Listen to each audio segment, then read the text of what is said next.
भारत की एक ऐसी इंडस्ट्री भी है जिसका इस्तेमाल हम रोजमर्रा की जिंदगी में तो करते हैं, लेकिन हम में से किसी का भी ध्यान इसकी तरफ नहीं जाता। इसके अलावा आज हम आपको बताएंगे कि चाइना कैसे दुनिया भर के कचरे को इकट्ठा करके गरीब देशों के मार्केट पर हुकूमत करता है।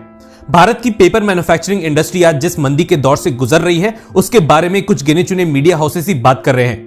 भारतीय पेपर इंडस्ट्री अभी तक चाइना को हर महीने 1 लाख टन पेपर एक्सपोर्ट कर रही थी, पर अचानक कुछ ऐसा हुआ कि भारतीय पेपर मिल्स बंद होने की कगार पर आ खड़ी हुई। आपको बता दें कि पूरी दुनिया में अभी तक चाइनीज पेपर इंडस्ट्री का बोलबाला था, लेकिन चाइना में इलेक्ट्रिसिटी की कमी होने की वजह से वहां की पेपर इंडस्ट्री ने अपना प्रोडक्शन कई गुना घटा के भारतीय मैन्युफैक्चरर से बना बनाया पेपर इंपोर्ट करना शुरू कर दिया। यह समय भारतीय मैन्युफैक्चरर्स के लिए तब तक गोल्डन पीरियड बना रहा जब तक कोयले के रेट्स नहीं बढ़े।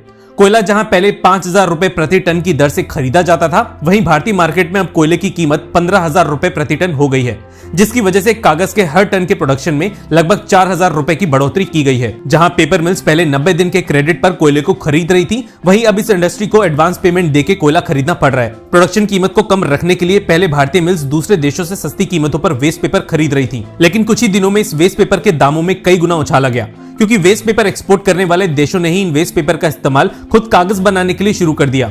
इससे इंपोर्टेड वेस्ट पेपर की कमी तो बढ़ी ही, बल्कि भारतीय पेपर मिल्स के लिए भी कंपटीशन बढ़ गया। भारतीय पेपर इंडस्ट्री को सबसे ज्यादा नुकसान पहुंचाया डीजल की बढ़ी हुई कीमतों ने, क्योंकि इसकी वजह से पेपर के फ्रीट चार्जेस में 20 से 40% तक की बढ़ोतरी हो गई। चाइना में पेपर मैन्युफैक्चरिंग इंडस्ट्री के डूबने से भारतीय इंडस्ट्री में जो उत्साह देखा गया था, उसे महंगाई ने पानी से धो दिया। आपको बता दें कि भारत में कुल 600 पेपर मिल्स अभी मौजूद हैं और कुल मिला के हर दिन लगभग 1,500 टन पेपर प्रोड्यूस किया जा सकता है। भारत और चाइना ऐसे दो देश हैं जहां कागज की manufacturing mainly waste paper carton से की जाती है, पर क्योंकि कुछ दिनों पहले चाइना में जरूरत से ज्यादा वेस्ट मटेरियल के इंपोर्ट की वजह से 8 मीट्रिक टन वेस्ट पेपर इकट्ठा हो गया था, इसलिए चाइना ने इन कार्टन बॉक्सेस के इंपोर्ट पर पूरे तरीके से बैन लगा के भारत से फ्रेश पेपर इंपोर्ट करना शुरू कर दिया। भारत में अभी भी कुछ देश वेस्ट पेपर डंप कर रहे हैं, पर क्योंकि भारत में अभी भी वेस्ट रिसाइकलिंग मैनेजमेंट ठीक से नहीं किया जाता, इसलिए बहुत सा काम आने वाला कबाड़ वेस्ट हो जाता है। आपको बता दें कि भारत में आज भी लगभग 45% कागज वेस्ट पेपर से ही बनाया जाता है, पर रॉ मटेरियल और ट्रांसपोर्टेशन की महंगाई की वजह से पेपर प्रोड्यूसर्स अच्छा प्रॉफिट नहीं कमा पा रहे।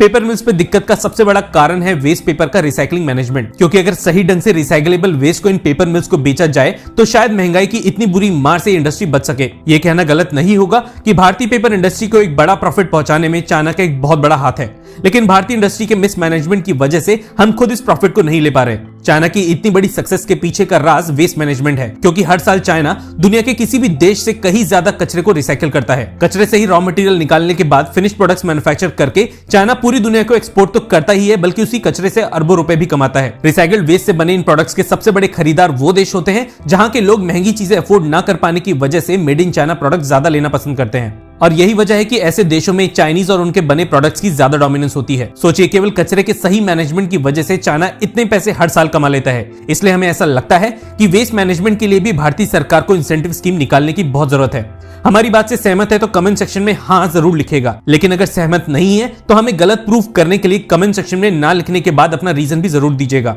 लाइक के बिना बिल्कुल भी मत जाइएगा अगर आप हमें यहां तक सुन पा रहे हैं। धन्यवाद। जय हिंद।